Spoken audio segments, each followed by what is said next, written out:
Olá, gente querida, bom dia, boa tarde, boa noite. Sejam bem-vindos ao canal Mulheres Inspiradoras.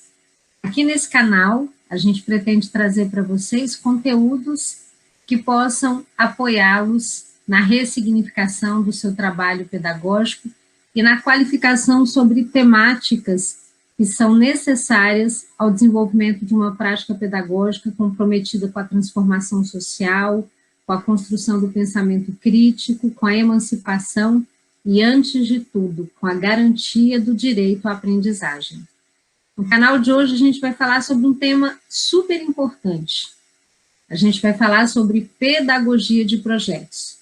O projeto Mulheres Inspiradoras e o programa Mulheres Inspiradoras são iniciativas pedagógicas que entendem que, para que os estudantes aprendam, é fundamental garantir as metodologias adequadas. Também é um programa que tem muito compromisso com leitura e escrita autoral. E a gente entende que a pedagogia de projetos é uma proposta, é uma concepção metodológica que pode nos ajudar a desenvolver projetos comprometidos com a garantia do direito à aprendizagem. E para a gente começar essa conversa, eu vou compartilhar aqui a tela com vocês. Vou trazer aqui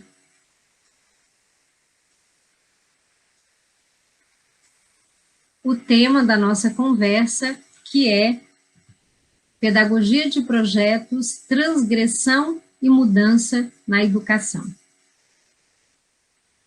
Eu escolhi essa imagem porque ela é bem representativa do trabalho que nós realizamos em 2014. Aqui a gente tem estudantes do 9º ano do ensino fundamental que participaram da experiência piloto, né, experiência pioneira de 2014. São estudantes de várias turmas diferentes, do 9º ano A ao 9º E. E nesse dia especial a gente estava recebendo a querida Madalena Torres, uma das mulheres inspiradoras homenageadas no projeto. E eu quero que vocês prestem atenção também no fato de que eu estou aí junto com os meus alunos, mas lá embaixo, né, do lado do Vitor, eu sou essa pessoa que está com um casaco cor de pêssego.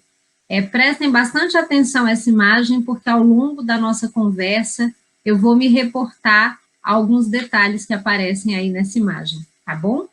E aí eu gostaria de trazer aqui também quem são os teóricos com os quais eu vou dialogar nessa conversa que a gente vai fazer sobre pedagogia de projetos. Eu escolhi 4 teóricos e teóricas de quem eu gosto muito, que são a querida Bell Hooks, a partir da obra Ensinando a Transgredir, a Educação como Prática da Liberdade. Eu trago também o querido professor Pedro Demo, o grande Paulo Freire, em especial na obra Pedagogia da Autonomia, e trago também o professor Fernando Hernandes, que é uma autoridade em assuntos relacionados a projetos de trabalho e pedagogia de projetos. Então, vamos lá, vamos começar nosso bate-papo, a nossa conversa, trazendo as questões teóricas necessárias à compreensão da temática pedagogia de projetos. Começando aqui por esse exercício de buscar as memórias escolares de vocês. Quando você se lembra da escola, aquela que você frequentou quando era criança, quais são as palavras, as situações, as imagens que vêm à sua mente? Eu escolhi aqui, olha, 2 imagens que são bem representativas dos espaços escolares. Na primeira, a gente tem uma professora diante da turma, as crianças com as carteiras enfileiradas, todas com os olhos projetados para a professora e para a nuca uns dos outros, né? À direita, a gente tem crianças sentadas ao chão, produzindo o que parece ser um cartaz, né? É claro que isso aqui é só uma representação, a gente não quer com isso dizer que na pedagogia de projetos não sejam cabíveis aulas expositivas, ou que numa proposta mais conservadora você não tenha crianças sentadas ao chão produzindo um cartaz. Mas eu escolhi essas 2 imagens para simbolizar de maneira visual como que as propostas de pedagogia de projeto e de uma educação bancária podem ser profundamente diferentes e o quanto essas diferenças começam, inclusive, na organização do espaço da sala de aula. Para a gente refletir sobre a educação que nós temos, né, essa educação instrucionista e bancária, que a gente até já começou a fazer um debate na aula passada, quando a gente falou sobre educação no contexto da pandemia, é importante a gente fazer um resgate histórico da educação brasileira. Eu não sou especialista em história da educação brasileira, a minha meta aqui não é fazer um resgate exaustivo dessa história, mas é fazer uma reflexão sobre o que aconteceu na história da educação no passado, para que ela persista até hoje, sendo uma educação ainda bancária e ainda tão instrucionista. Eu escolhi como autora para fazer esse debate com vocês a Paula Sibilha, porque nesse livro, Redes ou Paredes, a Escola em Tempos de Dispersão, ela faz esse resgate histórico e ela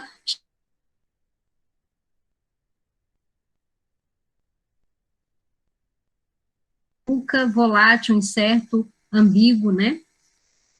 E ela diz o seguinte, ó, o nosso primeiro grande desafio, quando a gente pensa na escola, é inventar um dispositivo de fazer com que essas paredes corroídas e cada vez mais infiltradas voltem a significar algo. A Paula Sibilha destaca que a primeira função da escola, considerando a sua história, era confinar e disciplinar. Ela tinha muito mais uma função de galpão e de depósito. Portanto, a gente precisa resgatar ou transformar radicalmente as escolas para que elas sejam espaços de encontro, de diálogo e de produção de pensamento e decantação das experiências capazes de insuflar consistências nas vidas que as habitam. Então, ela faz uma crítica a essa escola que nasce com a função primeira de controlar, disciplinar e manter confinados, né, os estudantes. É claro que a gente sabe que não existe só um tipo de educação, um tipo de escola, um tipo de concepção. Hoje pela manhã uma cursista até lembrou a gente.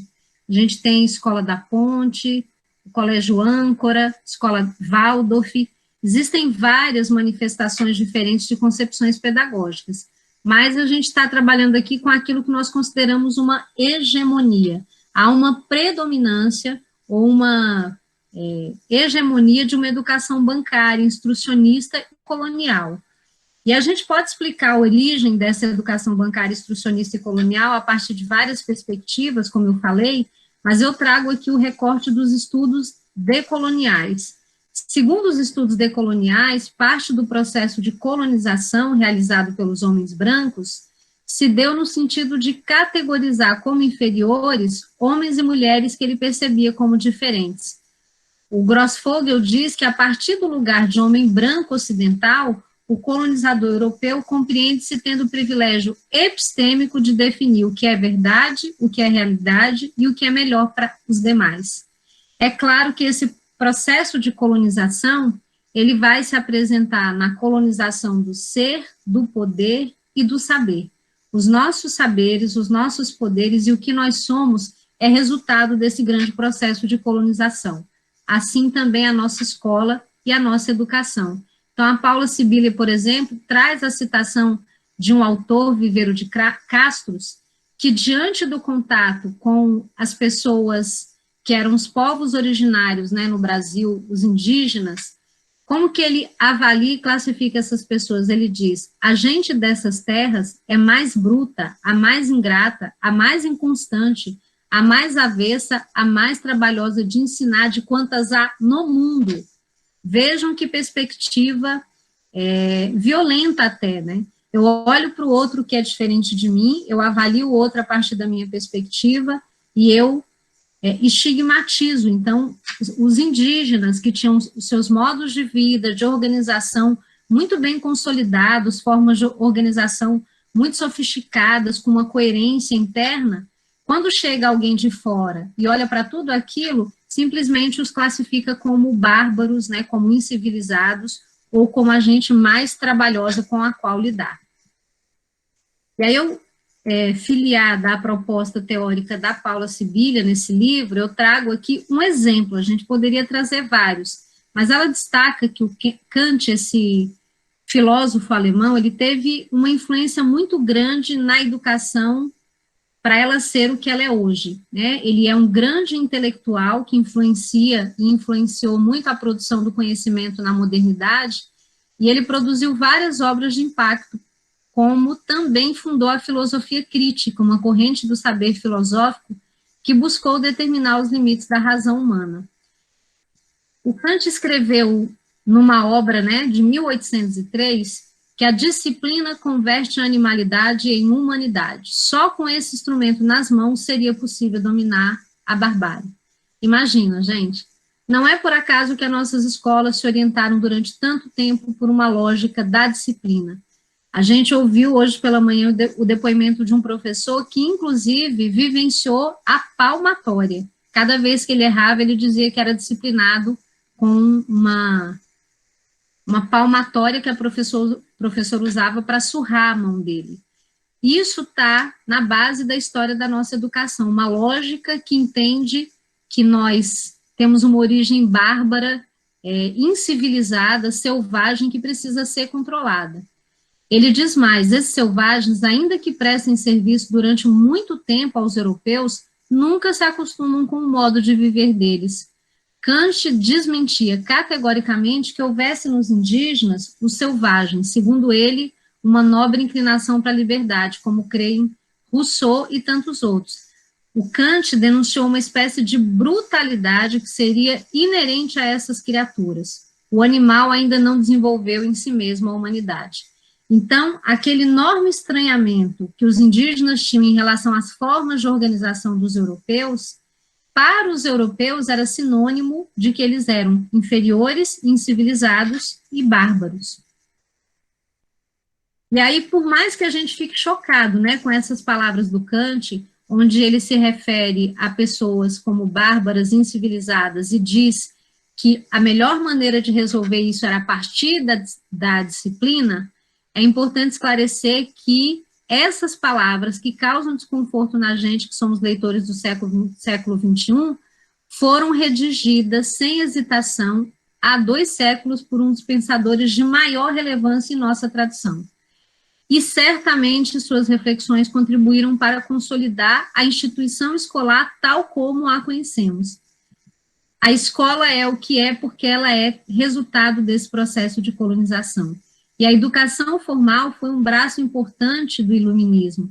Além de desenvolver os seus ímpetos modernizantes e secularizadores, libertando o soberano das trevas da ignorância, também acabou sendo um forte movimento de uniformização cultural capaz de desqualificar e asfixiar sob sua hegemonia racionalista todas as outras manifestações consideradas inferiores, todas as muitas manifestações. Então, imaginem, gente, a diversidade de povos indígenas que existiam aqui antes do processo de colonização. Imaginem a riqueza, a pluralidade, a diversidade, a beleza disso tudo. E aí vem a educação com essa perspectiva de silenciar, padronizar, homogeneizar, porque o europeu se entendia como superior a todos esses povos. Muito disso ainda persiste na nossa educação. E aí é importante destacar a escola que nós temos, né, como eu disse, muito disso existe na nossa educação e faz com que essa escola seja uma tecnologia de outra época. Quem usa essa tecnologia é a própria Paula Sibilia, quando ela diz: a incompatibilidade aqui sugerida entre a escola como tecnologia de outra época e a garotada de hoje seria um sintoma sumamente eloquente desse desajuste histórico que hoje vivemos. Então, nós vivemos com uma garotada do século XXI, que é nativa digital, que vive num mundo que já se impôs como um mundo altamente tecnológico, mas a escola ainda persiste em funcionar, em operar numa lógica tradicional, conservadora, que a faz, de fato, parecer uma tecnologia de uma outra época.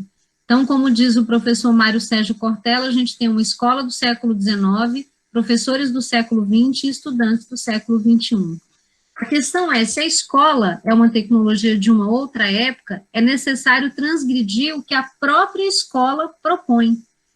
E o que, então, é necessário que a gente transgrida dentro da escola para que ela possa se configurar como uma tecnologia do seu tempo, uma escola que dialogue com os sujeitos que vivem dentro dela, considerando que esses sujeitos são sujeitos sócio-históricos.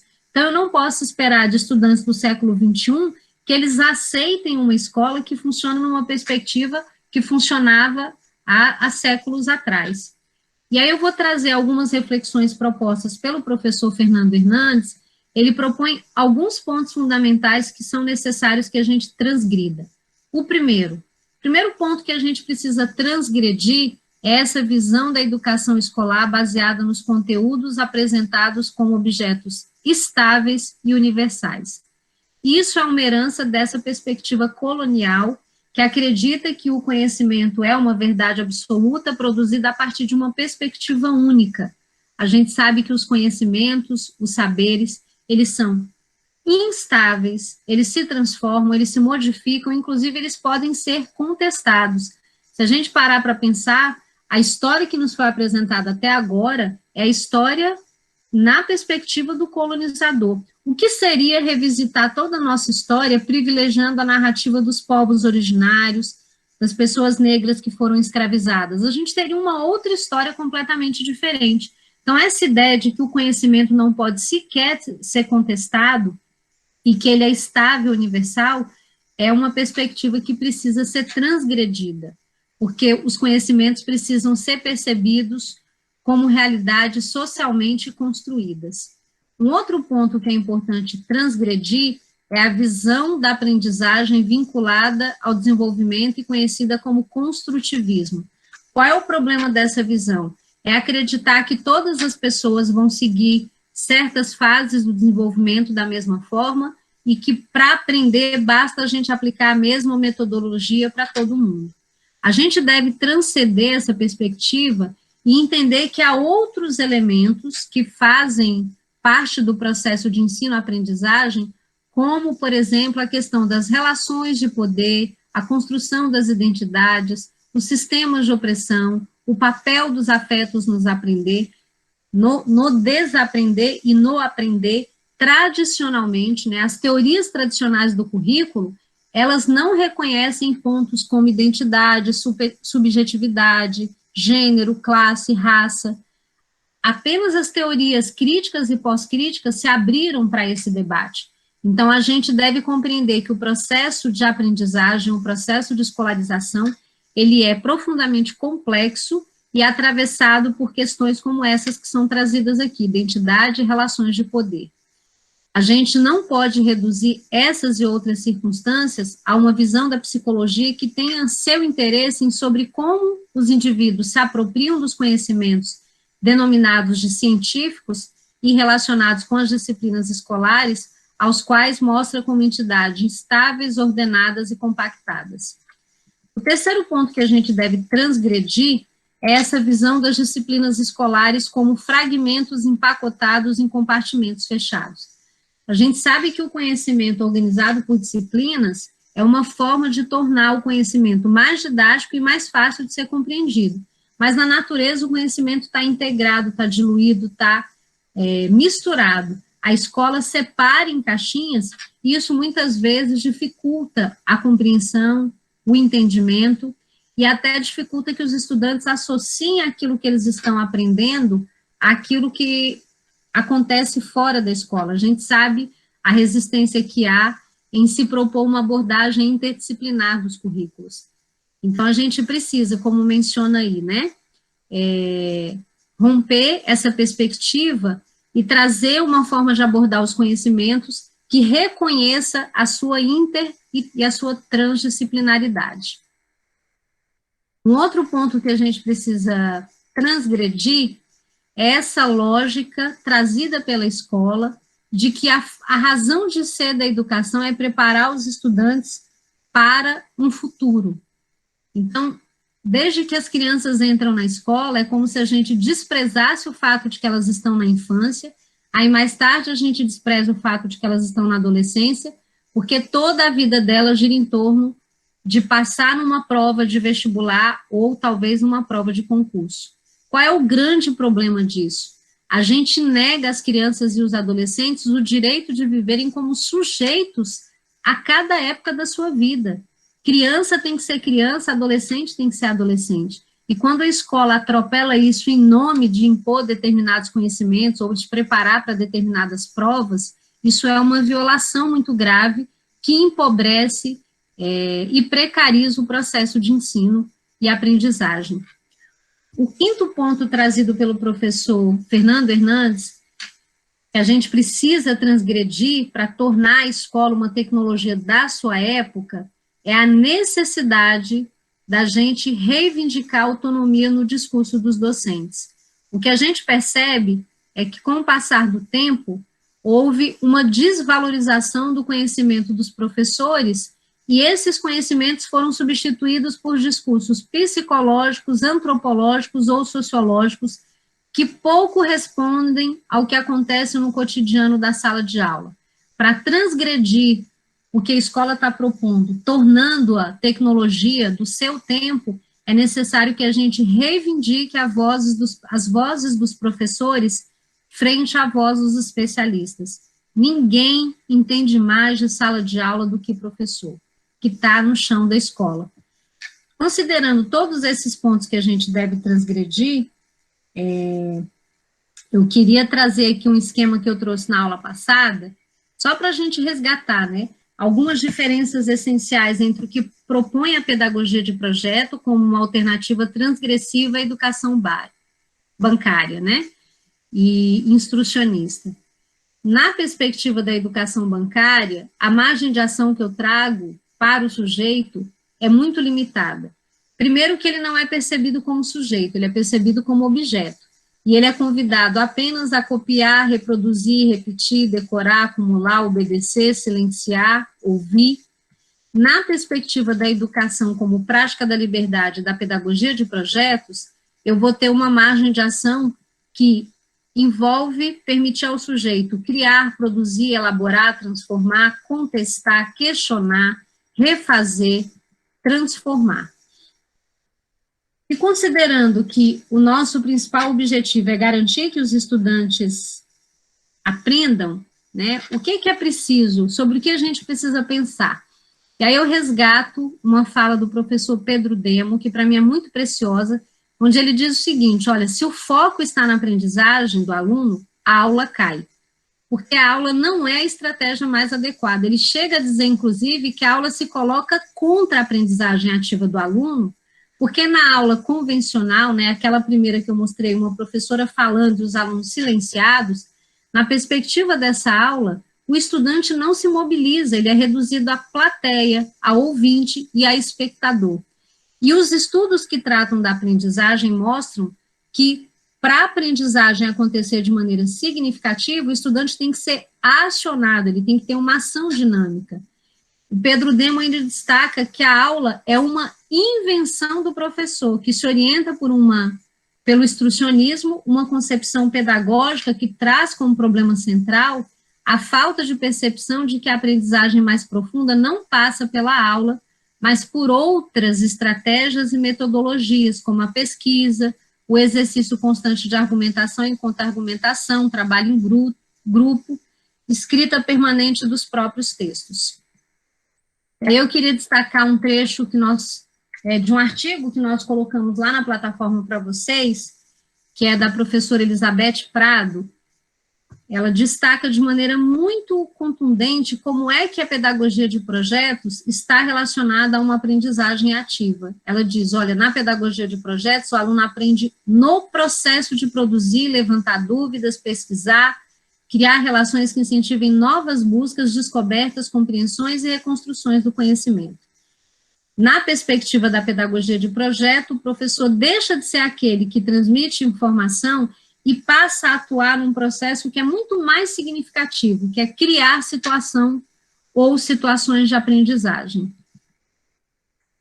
E aí eu fiz um quadro para a gente fazer uma comparação um pouco mais objetiva em relação às duas propostas, trazendo aqui alguns elementos centrais que fazem parte do processo educacional. Então, pensando, professor, estudante, conteúdo, currículo, avaliação, metodologias e aprendizagem, a gente lembra que, na perspectiva da educação bancária, o professor é aquele que professa conhecimento, que transmite conhecimento. Na pedagogia de projeto, ele media a aprendizagem. Na perspectiva da educação bancária, o estudante é objeto, é onde eu deposito conhecimento. Na pedagogia de projeto, a gente busca que ele seja sujeito. No paradigma da educação bancária, os conteúdos são estanques, são estáticos, né? Na perspectiva da pedagogia de projeto, os conhecimentos são dinâmicos, são abertos à contestação e à desconstrução. Na pedagogia instrucionista e bancária, o currículo é rígido, ele vai privilegiar determinados saberes de determinados grupos privilegiados, normalmente representantes da classe dominante. Na pedagogia de projeto, eu tenho um currículo aberto, em movimento, que abraça os novos saberes. Na pedagogia instrucionista ou bancária, eu vou ter uma avaliação classificatória, excludente, que estigmatiza, que pune e que fica a reboque de avaliações externas. Na pedagogia de projetos, eu tenho uma avaliação comprometida com a aprendizagem. É a avaliação formativa, a partir da qual os critérios de avaliação são transparentes e são democratizados. Na perspectiva da pedagogia bancária, as metodologias estão restritas à ação do professor. O professor fala, o professor copia, o professor repete, o professor dá ordens. Na pedagogia de projetos, a gente vai ter metodologias que favoreçam o protagonismo dos estudantes, que estimule o trabalho em grupo, o trabalho, a aprendizagem por pares, e um destaque, né, para que os estudantes tenham as suas vozes participando no processo educacional. E, por fim, na perspectiva da educação bancária, a aprendizagem acontece pela ação do professor, então a gente sempre vai ter dúvida se essa aprendizagem aconteceu mesmo. É como o professor Pedro Demo diz, a gente, quando está dentro dessa lógica instrucionista, a gente tem talvez um professor que pensa que ensina, mas será que ensina mesmo? E na pedagogia de projetos, a aprendizagem se dá pela ação dinâmica do estudante. É bom a gente destacar que não existe uma única forma de desenvolver a pedagogia de projetos, existem várias formas. O Fernando Hernandes, por exemplo, ele chama de trabalhos por projetos, né? Aqui no Brasil a gente usa a pedagogia de projetos. Então você vai ter propostas em que o professor escolhe o tema, e esse tema vai mobilizar os estudantes, mas você vai ter outras propostas em que são os estudantes que escolhem o tema. Em outras situações, professor e estudantes definem um tema a pesquisar juntos. O mais importante é que os princípios que regem a pedagogia de projetos sejam respeitados. Eles são vários, mas eu coloquei 3 aqui que são inegociáveis. A autoria do professor, o protagonismo do estudante e as metodologias ativas. Na perspectiva da pedagogia de projeto, a gente não acredita em receita, em cartilha, a gente acredita que o professor é autor da sua prática e ele vai construir as metodologias adequadas ao perfil dos estudantes. Também é importante, fundamental, imprescindível, gente, que haja intencionalidade. Não há pedagogia de projeto sem intencionalidade, sem se estabelecer objetivos de aprendizagem e o passo a passo do que vai acontecer ao longo de todo o percurso, né? Quanto mais intencionalidade houver, mais compromisso com a aprendizagem vai ser evidenciado. Também é necessário destacar que uma das características da pedagogia de projetos é a necessidade de ajustes ao longo do processo, e é preciso ter muito cuidado para não reduzir a pedagogia de projetos à pedagogia de eventos. Esse é um fenômeno que eu venho observando nas nossas escolas há anos, né? É importante destacar que, infelizmente, ao longo dos últimos anos, a gente observou as universidades serem transformadas em caça-níqueis. 80% dos professores que trabalham na educação pública, gente, né, e na educação básica, são formadas por universidades privadas, e essas formações muitas vezes são aligeradas e empobrecidas, falta um trabalho mais sistemático de acompanhamento do MEC. Então, eu quero destacar aqui que quando um professor empreende uma prática como pedagogia de eventos, ele não faz por mal, ele faz porque ele não foi preparado, ele não foi formado, muitas vezes ele está na solidão da escola tendo que desenvolver tudo sozinho. Mas o que seria a pedagogia de eventos, né? A pedagogia de evento é essa lógica a partir da qual a escola acredita que está trabalhando com projetos, mas aquilo que ela faz não tem consistência teórica, procedimental, metodológica suficiente que garanta que aquilo é uma pedagogia de projetos. Eu poderia dar vários exemplos para vocês, mas tem um que eu acho muito eloquente, que é um exemplo de uma situação que eu vi na escola onde eu trabalhava, era uma escola muito boa, né, com um compromisso muito grande com a aprendizagem dos alunos, e que promovia esses eventos que os meninos adoram, né, Feira de Ciências, Feira do Livro, e a Feira de Ciências e a Feira do Livro era aquele momento em que todos os professores iam compartilhar aquilo que construíram com os alunos ao longo de um bimestre.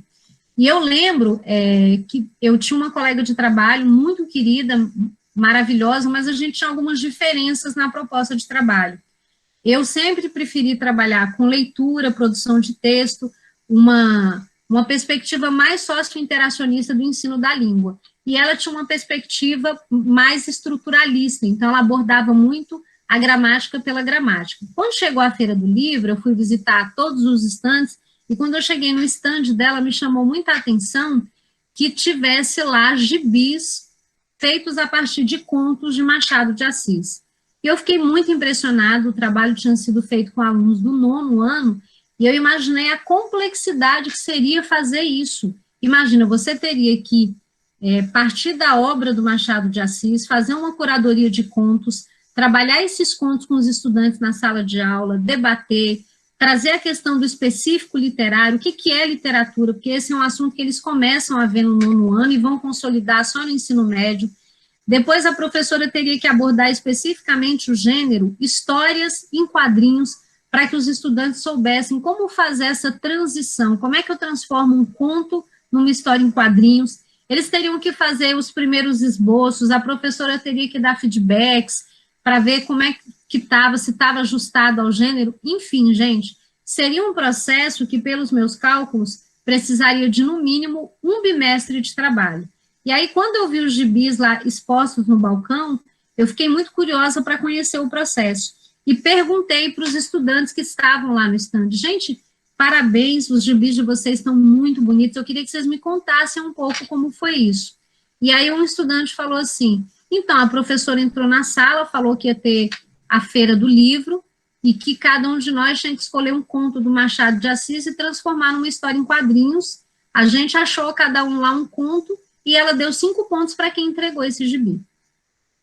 Esse é um exemplo do que é pedagogia de evento. Eu tenho um evento bonito que enche os olhos, você entra na escola, você fica encantada com tudo aquilo, mas quando você vai conhecer profundamente os processos por trás daquele evento, você descobre que não houve processo, intencionalidade, sistematização, planejamento. E como o nome já diz, né, pedagogia de eventos. Evento é uma coisa que não é profunda, consistente, e isso empobrece muito a aprendizagem. Então, para a gente chamar o que a gente está fazendo de pedagogia de projetos, é necessário que haja processo e que nesses processos haja intencionalidade. O que acontece muitas vezes é que os estudantes são reduzidos a tarefeiros, eles fazem tarefas, muitas vezes sem saber aonde se quer chegar, quais são os objetivos com aquilo, e óbvio que isso não acrescenta a aprendizagem. Ou muitas vezes acontece também uma outra coisa, a sala de aula é uma sala tradicional, conservadora, e quando chega a Feira do Livro, todo mundo se torna um professor progressista e faz um evento bonito. Também cai nessa lógica da pedagogia de eventos, né? A Maysara está trazendo aí o link dessa questão. Obrigada, Maysara, por lembrar. Na minha dissertação de mestrado, gente, eu precisei criar uma sessão só para discutir essa questão da pedagogia de projetos e da pedagogia de eventos. Obrigada por compartilhar, Mai. E aí eu vou, a partir de agora, trazer algo mais mão na massa, né? Como é que eu materializo uma ação pedagógica alinhada à pedagogia de projetos? Eu vou partir do projeto Mulheres Inspiradoras, que é a minha experiência mais recente, não foi a primeira, né? Eu trabalhei com muitos outros projetos antes do Mulheres Inspiradoras, Leitor Escritor, Jogue Limpo com a Sua Escola, Minha Escola é 10, Projeto Arandela, mas esse foi o projeto que acabou ficando mais conhecido pelas premiações que recebeu.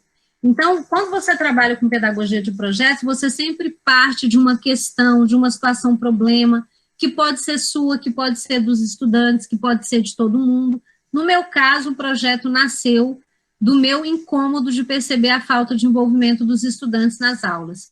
Eu tinha trabalhado 10 anos com as séries iniciais, e quando eu fui trabalhar com os anos finais, eu tomei um susto, porque as cenas pedagógicas que se apresentavam para mim era de uma sala de aula transformada num caos. No lugar de me conformar com as respostas do senso comum, que diziam que os estudantes não se envolviam com o que a gente propunha porque eles não queriam nada com nada, eu inverti a pergunta e falei o que pode estar errado no meu trabalho.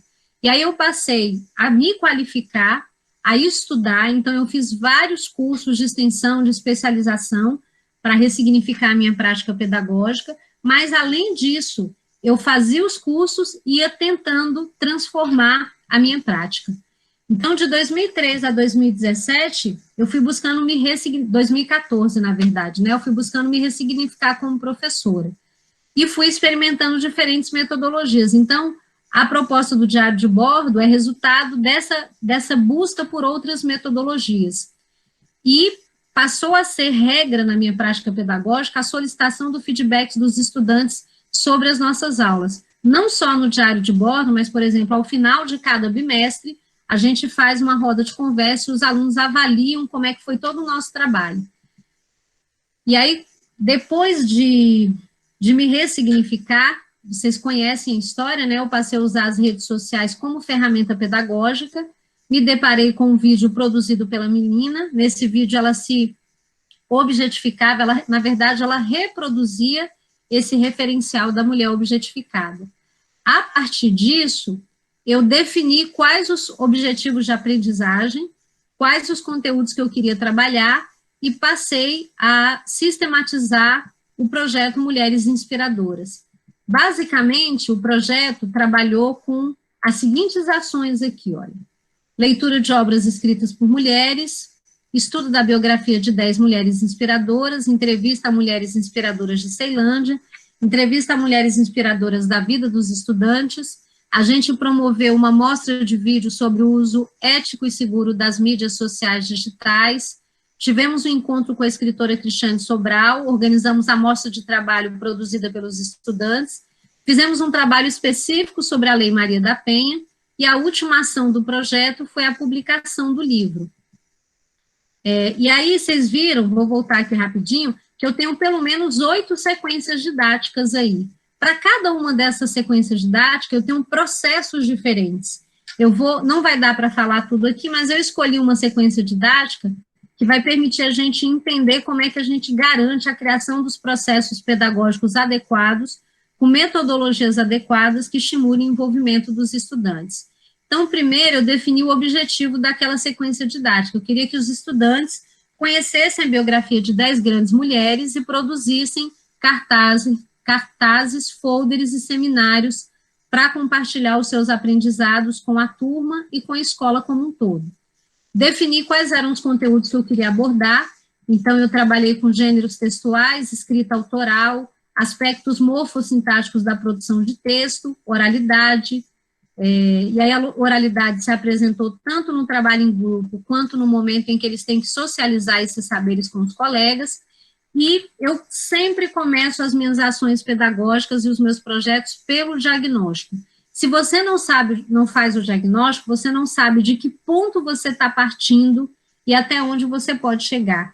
Então, eu comecei fazendo um diagnóstico que eu faço todos os anos com todas as minhas turmas. Como eu sou professora de língua portuguesa, eu preciso começar o ano sabendo quem lê, interpreta e escreve. Isso mesmo trabalhando no ensino médio, que a gente sabe que não é impossível encontrar um aluno no ensino médio com dificuldade de leitura e escrita.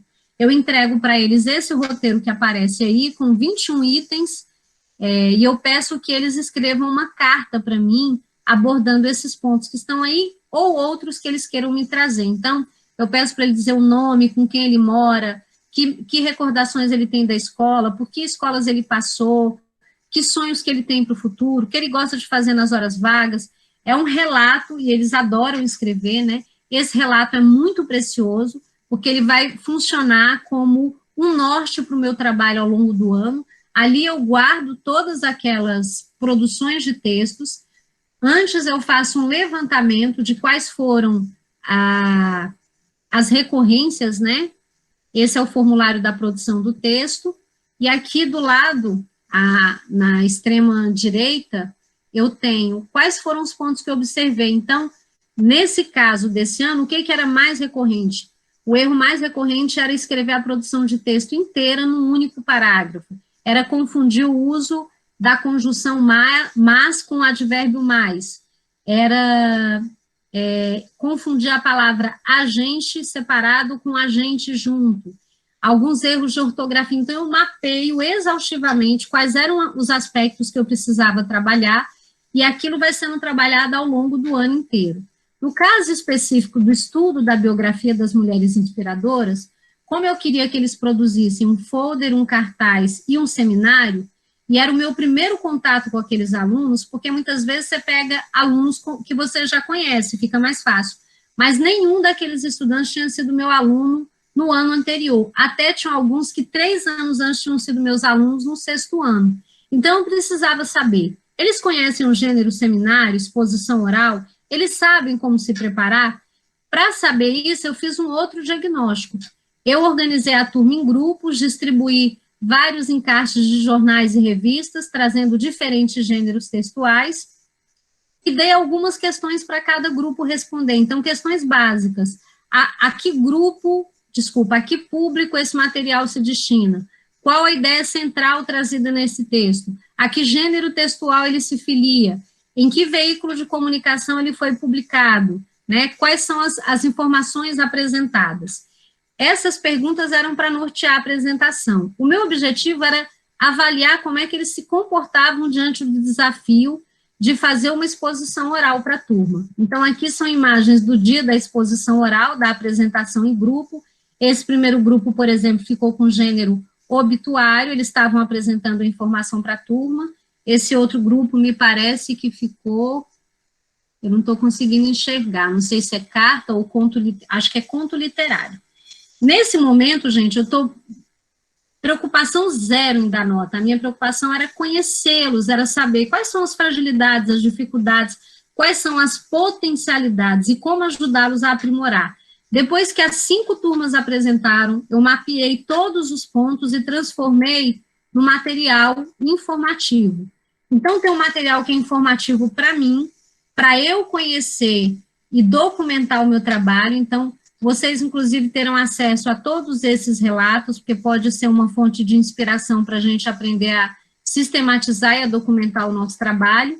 Mas para os estudantes, né, eu trabalhei com essa avaliação ao longo do processo inteiro. Então, aqui a gente tem os cadernos do diário de bordo e tem a proposta da ficha de avaliação do diário de bordo.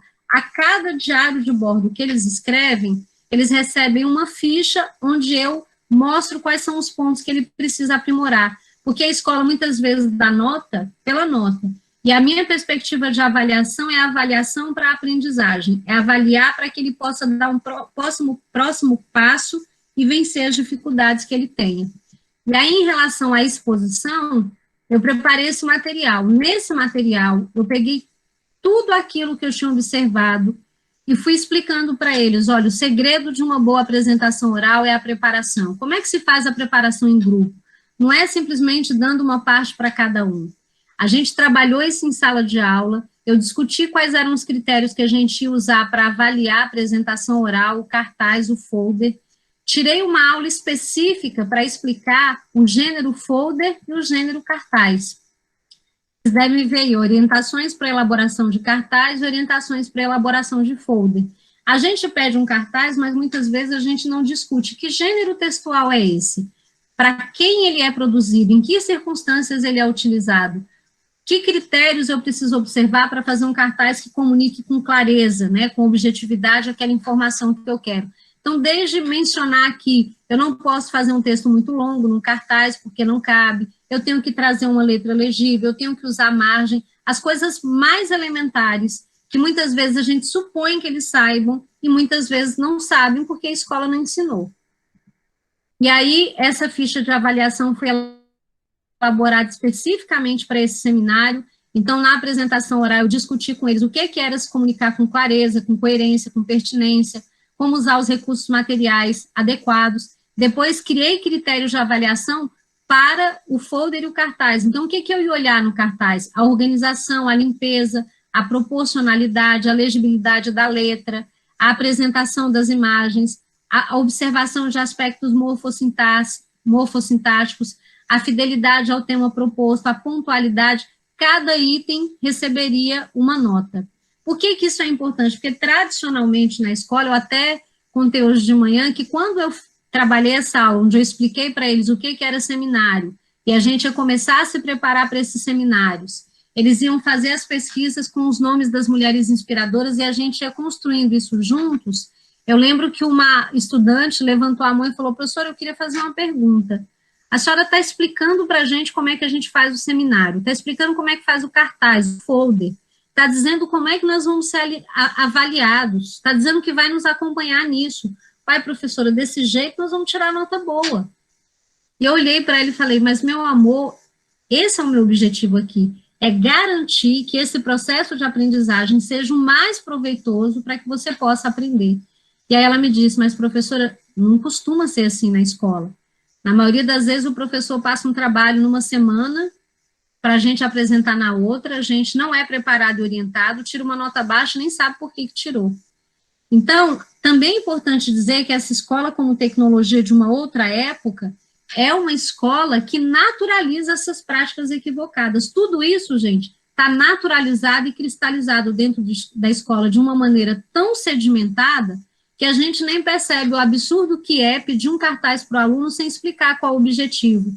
E mais ainda, o absurdo que é pedir um cartaz para o aluno tirar nota. Porque quando eu trabalhei com os estudantes, eu discuti com eles o seguinte: gente, qual o sentido de vocês terem um trabalho enorme de produzir um cartaz e um folder para eu ler? O que vocês estão produzindo vai circular para os colegas de vocês. Então, por exemplo, eu tinha uma turma com 40 alunos, eu distribuí a turma com 10 grupos, cada grupo pegou uma biografia. Então, o grupo que ficou com a biografia da Carolina Maria de Jesus ia pesquisar só a Carolina Maria de Jesus, mas eles iam receber do grupo que pesquisou a Irena Zendler um folder informativo com as pesquisas que eles fizeram. E eles dariam o folder deles para o outro grupo. No dia da apresentação, eles teriam que trazer essas cópias para entregar para os colegas. Inclusive, acho que eu tenho até hoje esses folders guardados. Qual é a ideia? É valorizar o trabalho do estudante. Essa escrita escolarizada que faz com que o aluno escreva para tirar uma nota é uma escrita artificial, ele escreve para o professor. Quando a gente escreve, a gente sempre escreve com um interlocutor. Para quem que eu estou escrevendo? Se é para um colega de classe, eu vou ter que adaptar a linguagem a essa situação de comunicação. Quando a gente chegou no cartaz, a mesma coisa. Eu não queria simplesmente que eles produzissem um cartaz para eu dar nota, enrolar e guardar. Eu queria que aquele cartaz fosse valorizado e visto pelo número maior de pessoas. Então, essa é uma forma também de valorizar o produto final, né, que levou tanto tempo, deu tanto trabalho. Imagina, eu dou nota em gaveta. E aí a gente tem as imagens do acompanhamento do processo, né, porque pedagogia de projeto tem muita gente... Está muito o quê, gente? Muito alto, muito baixo? Está mudo? Talvez seja a internet da Vanessa, né? Muita gente entende pedagogia de projetos como deixar o aluno solto. E é o contrário. A pedagogia de projetos demanda que o professor esteja muito próximo, acompanhando detalhadamente os processos e orientando os estudantes. Então, aí era um dia em que os grupos estavam reunidos, eles iam trazer o material para eu ver, e eu ia passar de grupo em grupo, avaliar e dar feedbacks. Alguns iam ter que fazer reescrita, alguns iam ter que reestruturar, alguns já estavam com um trabalho muito bom, né? E até a apresentação final, gente, nós levamos um bimestre. Eu fiz o diagnóstico no primeiro bimestre, e no segundo bimestre a gente começou a construir a apresentação dos seminários. Aqui, finalmente, a gente tem a apresentação. Então, percebam, está muito distante, né, mas se a gente pudesse ver os cartazes de perto, os cartazes feitos com muito capricho, com margem, título, obedecendo critérios como a questão da proporcionalidade. E eu destaquei esses dois grupos porque os dois me chamaram a atenção pelo seguinte: no primeiro grupo, na verdade, nem foi esse grupo aí está simbolizando o grupo que fez esse trabalho, tá? Porque eu não tenho foto e não quis colocar a foto, porque é a foto do grupo de uma menina que teve a mãe morta pelo pai aos 8 anos de idade. E quando o grupo dela foi fazer o trabalho, por uma ironia do destino, o grupo dela ficou com a Maria da Penha. E eles fizeram um trabalho extraordinário, primoroso, detalhado. Eu lembro que, além de apresentar o folder, o cartaz, eles fizeram questão de ir a um shopping, entrevistar as pessoas, produziram um documentário, produziram gráficos, levaram tudo isso para a sala de aula. Porque eu combinei com eles o seguinte: gente, o seminário, o folder e o cartaz é o básico, mas vocês são super criativos, então fiquem à vontade para fazer o que vocês quiserem. Quem quiser fazer uma peça de teatro, um audiovisual, um filme, fiquem à vontade. O grupo da direita, que é o grupo que pesquisou a Nise da Silveira, eles, além de fazerem um seminário brilhante, maravilhoso, eles ainda conseguiram um link que eu nem sabia que existia, que é o link do Museu do Inconsciente. Você clica e você sente que você está dentro do museu com as obras dos pacientes da Nise da Silveira.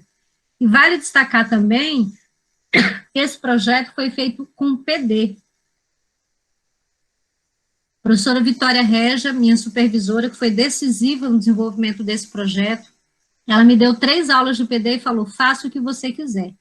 E eu, que adoro trabalhar com projetos, né, só fiz uma exigência para ela. Eu falei: eu só preciso que haja uma aula dupla, porque em pedagogia de projetos os processos são mais demorados. Então, eu tinha uma aula dupla e uma aula simples, com 5 turmas do 9º ano. E aí eu tenho imagens do dia da apresentação. Eles foram os expositores dos cartazes, eles receberam todas as turmas da escola, se eu não estou enganada, eu acho que eram 15 turmas pela manhã, 15 turmas à tarde, e eu falei para eles: o trabalho é de vocês, quem vai apresentar são vocês. E eles ganharam uma autonomia tão grande nesse processo. Nessa época eu era professora 2020, né, de 2008 até 2016 eu fiquei 2020.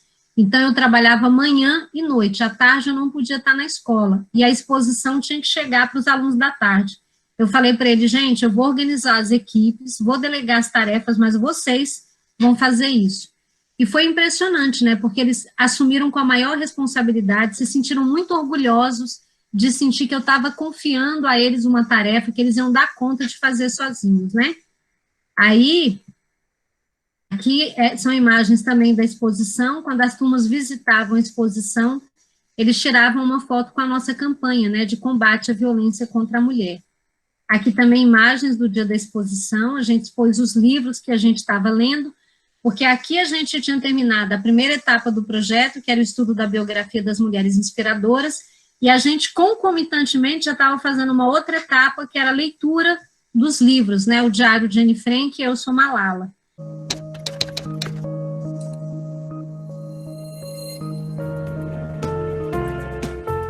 Na escola, aqui em Ceilândia, no CEF12, prestigiando este trabalho. É um trabalho de iniciativa da professora Gina, que coordena isso com muita alegria, com muita responsabilidade e com muita criatividade. Perceber aqui na sala de exposição tantos cartazes feitos pelos alunos, tantas produções artísticas feitas pelos alunos, isso nos faz acreditar e continuar firme na luta. A Secretaria de Mulheres do Simpro, ela vem acreditando que é este o caminho. É na escola, que a gente vai lá naquela escola, junto com o colega professor, professora, junto com os alunos, que a gente vai construir uma cultura realmente de igualdade. A gente vai revolucionar essa sociedade para que a gente possa realmente ter homens e mulheres em espaços iguais, com os mesmos direitos. Bom, eu nunca havia tido contato em nenhuma das escolas anteriores que eu havia estudado. Eu não tinha nunca tive, na verdade, contato com esse projeto tão intenso com a leitura. A escola tem dado muita importância e esses livros que além da gente estar lendo esses livros, a professora Gina vem acompanhando o nosso desenvolvimento com a leitura. Acho isso uma coisa muito boa, porque a pessoa ela pode trabalhar e desenvolver o jeito dela de escrever. E isso vai se identificando cada vez mais que você vai escrevendo, você vai percebendo que você tem um jeito de escrever. E isso está sendo bom para mim porque eu pretendo, eu tenho um sonho de lançar um livro. E eu tenho uma amiga, né, e a gente tem guardado umas ideias. E cada vez que a gente tem ideias, a gente anota. E a gente tem, tipo, o parecido jeito de escrever. E eu me identifiquei muito com o jeito de escrever, que a professora Aline me ajudou a descobrir o meu jeito de escrever. Eu gosto de escrever contando a minha opinião, narrando com a minha opinião o texto, tipo, participando. Pra mim, essa foi a melhor parte de todas. Tá ali na frente, explicando e fazendo, isso pra mim é incrível. Porque eu sempre gostei muito de estar falando, de estar contando para as pessoas como é que foi o nosso trabalho, como é que é cada pessoa dessas, como é que tá ali na frente, sabe? É um negócio muito legal. Você tá produzindo seus cartazes, seu texto, produzindo seus folders. Então tudo foi maravilhoso para mim, porque eu nunca tive chance. O máximo que eu tive foi ficar na frente da minha turma explicando para alguns colegas meus. E não, isso foi tudo totalmente novo. Eu expliquei para várias turmas, várias pessoas, vários professores, totalmente pessoas que eu não conhecia, e para mim foi um negócio maravilhoso, que eu podia me acostumando com as pessoas e vivendo naquele jeito, sabe, descobrindo, começando a conviver mais com as outras pessoas, e a partir disso meu vocabulário foi funcionando. Eu comecei super tímido. Quando eu comecei a explicar, eu tava, nossa, mega nervoso, super tímido. No final do dia, eu tava já como se fosse um professor. Eu me sentia um professor. Entra a turma, saia a turma. E o negócio era incrível. Eu entrava a turma, eu explicava, saia a turma, eu explicava. Foi, assim, impressionante para mim. Eu achei muito interessante da proposta do Mulheres Inspiradoras, tanto quanto o conhecimento que a gente está aprendendo sobre as mulheres e também tudo que a gente está passando para os outros. E que é um trabalho muito interessante que a professora Gina está disponibilizando para nós, e eu sou muito grata, professora, por isso, por nossa chance de aprender tanto quanto essas mulheres e de tudo que a gente fez aqui. Tanto da história das mulheres, que às vezes que as pessoas não conheciam, e a gente sai daqui com esse conhecimento, e às vezes com as entrevistas, com esses exemplos de vida. E a gente aprende muito que a diferença de como, às vezes, pequenos atos ou algo grandioso ainda assim pode ser algo inspirador. Porque, às vezes, um simples ato ou algo que você dedica à sua vida pode ser algo inspirador, dependendo do que você faça ou que você acha que é certo. Esse ano decidimos que nós queríamos fazer um trabalho com os nossos alunos, especialmente os alunos dos 9º anos que vão enfrentar o ensino médio daqui a pouco, privilegiando duas questões essenciais, a leitura e a escrita. Nós, ao longo do primeiro bimestre, apresentamos aos alunos 10 mulheres inspiradoras. Eles tiveram contato com a biografia dessas mulheres, realizaram leituras, pesquisas, estudos, elaboraram folders informativos, aprenderam a como elaborar o folder, elaboraram cartazes, prepararam exposições orais sobre a vida dessas 10 mulheres inspiradoras. E como o projeto privilegia a leitura e a escrita, a gente propôs a leitura de 3 livros: o Diário de Anne Frank, Eu Sou Malala e o Quarto de Despejo, Diário de uma Favelada, de Carolina Maria de Jesus. Eles vão poder também privilegiar a história de mulheres inspiradoras da comunidade deles, da família deles, porque eles foram sensibilizados e preparados para fazer entrevista na perspectiva de história de vida. Eles vão entrevistar mulheres selecionadas por eles, que eles julgam inspiradoras, e vão transformar as entrevistas que forem gravadas e que serão transcritas, eles transformarão em textos autorais em que eles contarão a biografia dessas mulheres inspiradoras.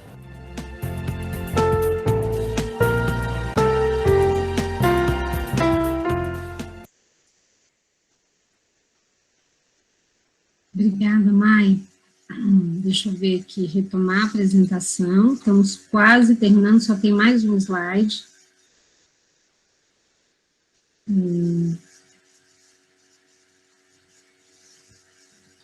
Gente.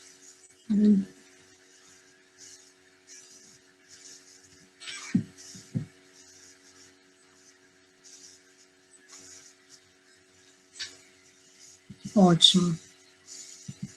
E aqui, entrando já nas considerações finais, eu queria trazer um trecho, né? É muito emocionante ver o vídeo, né, gente? Porque, como disse, eu acho que foi a Fabiola que falou aí, a gente percebe a alegria deles de poderem participar, né? A pedagogia de projeto celebra a participação do estudante. E o Fernando Hernandes tem um trecho que eu acho muito bonito, que ele diz assim, olha, diante daqueles que insistem que a escola seja um aparelho reprodutor do Estado, ou que ressalta a ignorância dos docentes porque não respondem às suas reformas, é preciso dizer que a escola continua sendo a instituição que pode possibilitar a maior parte dos cidadãos, sobretudo os desfavorecidos, melhores condições de vida. A pedagogia de projetos é um convite à transgressão das amarras que impedem o indivíduo de pensar por si mesmo, de construir uma nova relação educativa baseada na colaboração na sala de aula, na escola e com a comunidade. Um convite a soltar a imaginação, a paixão e o risco para explorar novos caminhos que permitam que as escolas deixem de ser formadas por compartimentos fechados, horários fragmentados, arquipélagos de docentes e passem a converter-se numa comunidade de aprendizagem, onde a paixão pelo conhecimento seja divisa e a educação de melhores cidadãos horizonte ao qual se dirigir. E aí eu queria encerrar com essa imagem, eu disse que aquela foto lá no início, em que eu estou sentada junto com os estudantes, né, no chão, com o cabelo alisado, ela não era por acaso. Essa foto, gente, registra o primeiro reconhecimento que nós recebemos no projeto Mulheres Inspiradoras, com o Prêmio Nacional de Educação e Direitos Humanos. Essa foto foi tirada no auditório do Ministério da Educação, na presença do então ministro da Educação, da secretária de Direitos Humanos. Foi uma experiência muito incrível, porque os estudantes estavam aí no auditório. Eu estou aí com os olhos marejados, porque eu estava olhando para eles, né? A gente conseguiu com o Simpro um ônibus, levamos os estudantes para o auditório do MEC, eles tocaram eles compuseram uma música como parte do projeto, tocaram essa música, e eu estava muito emocionada, porque pedagogia de projetos e projetos não acontecem sem o apoio dos estudantes. Mas eu ia falar em especial desse cabelo aí, esse cabelo aí vocês devem saber que não é meu, né? É um cabelo, é um aplique. E quando eu comecei a trabalhar com o projeto, vocês viram que eu estava com o cabelo alisadíssimo, né? Eu tinha usado o cabelo crespo natural, como eu uso hoje, até entrar na universidade. E quando eu entrei na universidade, eu comecei a ser interpelada, né? As pessoas não aceitavam o meu cabelo do jeito que ele era, 20 anos atrás, imagina. E eu não tinha repertório para fazer a defesa da minha estética negra. Com o projeto Mulheres Inspiradoras, eu pude trazer a literatura negra para a sala de aula, e essa literatura transformou os estudantes, mas eu acho que a primeira a ser transformada fui eu. Porque quando eu li o poema da Cristiane Negra, que comparava, né, o cabelo de uma mulher negra à coroa de uma rainha que já nasce coroada, eu fui construindo o repertório para fazer essa defesa da minha estética. Então, eu queria encerrar com essa foto para dizer para vocês que a pedagogia de projetos, ela é transgressiva e ela é extraordinária, porque, sim, ela transforma a vida dos estudantes. Mas eu posso falar por experiência própria que a pedagogia de projeto transforma a nossa vida como docentes, porque eu acho que para um professor e uma professora não há nada mais fortalecedor do que perceber que o seu trabalho realmente gera transformação.